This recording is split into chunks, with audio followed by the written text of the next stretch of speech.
Welcome to the KX Country Clubhouse. I'm Bob Saye from KX96, and joining us in the clubhouse today, good Canadian kid from Medicine Hat, Alberta, home of the Tigers, MacKenzie Porter. MacKenzie, how you doing?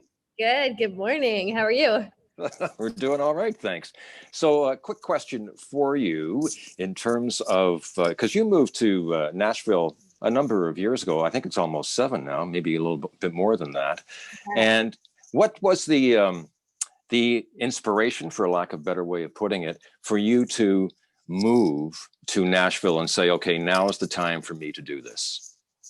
I think I always knew that to be in the country writing community, I needed to be here. I mean, this is obviously the mecca of it. And I think surrounding yourself with amazing writers, you just kind of get better. So that was always a goal, that I wanted to come to Nashville and get my record deal here. And I just love the city. So I think at that point, honestly, it was because I had enough money that I actually could move to Nashville back in 2014. So I did that, and I met, my now husband, and that made that move easier. So it was always I always knew I was going to live in Nashville.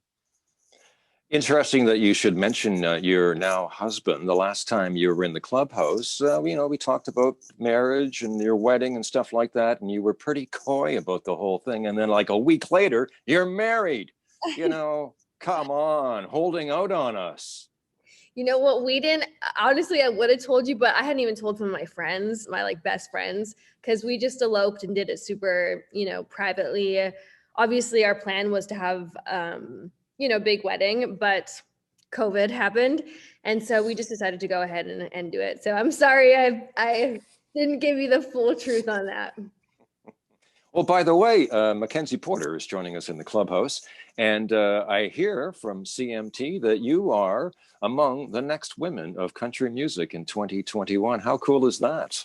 It's so cool. I mean, obviously, since I moved here back in 2014, I've seen these classes of the next generation come up, and everybody from Maren Morris to Kelsey Ballerini to Lindsay L to all these incredible females. And that's kind of like a rite of passage, if you will, as a female in Nashville.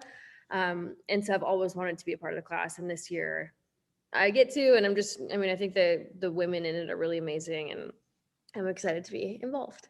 And the Canadian representation is pretty cool too. There's you, of course, but there's also Tennille Arts and Sasha. That's impressive, I think. Honestly, Canadians are taking over down here, I swear. I know for years and years, there was kind of a weird stigma about Canadian country music. And now it's the opposite. I feel such a difference. And specifically with females, radio down here is a lot more accepting and industry people. So it's really nice. Well, I'd like to actually get into that with you because, as you may have noticed, this week has been an interesting week in terms of country music genre. And so I'd like to hit on a couple of those topics. And you mentioned women in country. So what's the difference now, or is there a major difference from when you moved to Nashville, for example, and how difficult it was for women to get into country music? Has it changed a lot? And what was it like when you first moved to Nashville?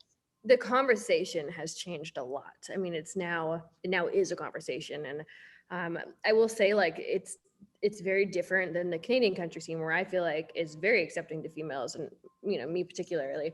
And here it's still difficult. I mean, there's still, as a female, I personally feel you have to work 10 times harder to get seen. But I do believe that we're on the cusp of that changing, and the conversation's happening, and there's more women on radio, I think, than there has been in years, which is kind of crazy because back in the 90s, it was all females. So, things go in waves. And I think with my friends that are releasing music right now, I think things are about to change even more because the music's just so good.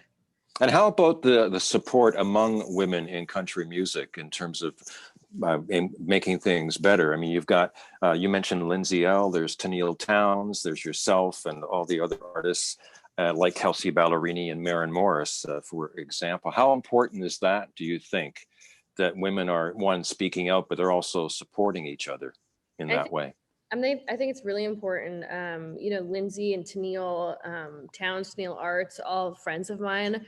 And it's just nice to like not feel a competitive nature. You know, like I literally was texting Lindsay and Tennille the other day about like a business matter, and they were helping me out. And it's nice to have friends in the same industry because you're at the same things all the time. And there's nothing worse than feeling like a weird energy with people. So I think women supporting women, to me, that's always like, I mean, I'm a girl's girl. To me, that's always like a given. Like those are my closest friends. And it hasn't always been like that in the scene. But another thing that I think is actually really, really changing right now. So, in terms of the country music genre, the image or maybe the reputation of country music is when it comes to diversity, it's kind of lacking. And just this week, TJ Osborne of Brothers Osborne did an interview with Time and basically came out and said, I'm a gay artist in the country music scene.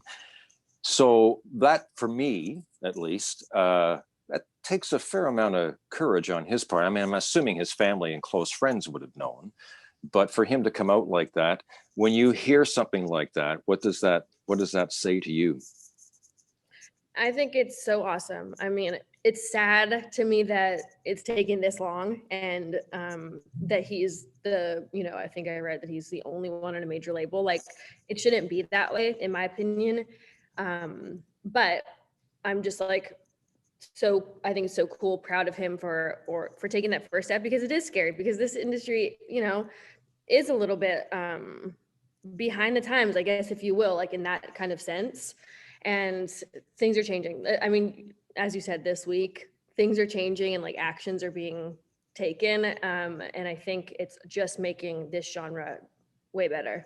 And the other aspect of country music is artists of color, Black artists in country music. That's, I think, starting to change a little bit, even with the Next Women of Country Music. I think there are 3 or 4 women who are artists of color. What does that mean to you in terms of the future of country music? I think it's just looking brighter. I mean, you know, Mickey Guyton is a friend of mine. I know Jimmy Allen. I know, you know, so many different artists in this genre who are so talented. And country music, like way back in the day, it was actually music that was predominantly made by Black people. And so it's like, it is their genre in a sense too, or it is and was. So I believe these changes should have happened a long time ago. But like I said, the stances that everybody's taking right now, even if some people, you know, maybe feel extreme, I don't, but I think it's just making it all better, and a better community and a safer community, more inclusive for females, males, white, Black, whatever. It's just better. It's going to be better. You get better music from adding more people and making more people feel welcome. MacKenzie Porter is joining us in the Clubhouse, and let's get back to you just for a second, because I saw on Twitter that you suggested to people, if they're not following you or on YouTube already, Friday of this week might be a good idea to join in. So come on now, you can't do this like you did with your wedding. What's going on? Okay, I can't do it again, so I will tell you. So tomorrow we are going to drop a new music video for my single Drinking Songs, which I'm really excited about. It has like a little comedy in it. We did a multi era kind of video, and it was just really, really fun to shoot. So you guys are the only ones who know. I'm sure people kind of got the hint anyways, but it's the first time I've said it right now. Thanks. I owed you. One last question for you, because every artist has a story, I think, about the first time they heard one of their songs on the radio. So can you recall when you first heard one of your songs on the radio? Yes. This was way back in 2014, I think, probably, when I released my independent record. And I was doing a radio tour like all across Canada. And we were driving away from one of the stations, and they hadn't even added the song yet. They weren't obligated to play my music. But of course, you know, before I go into all the stations, we turn into whatever station we were about to go visit.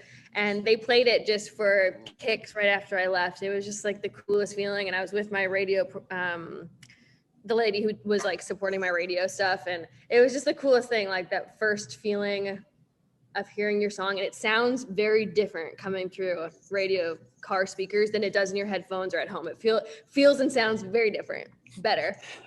MacKenzie Porter has been our guest in the KX Country Clubhouse. MacKenzie, congratulations on the nuptials. And thanks so much for joining us again. And stay safe and take care. Awesome. Thank you.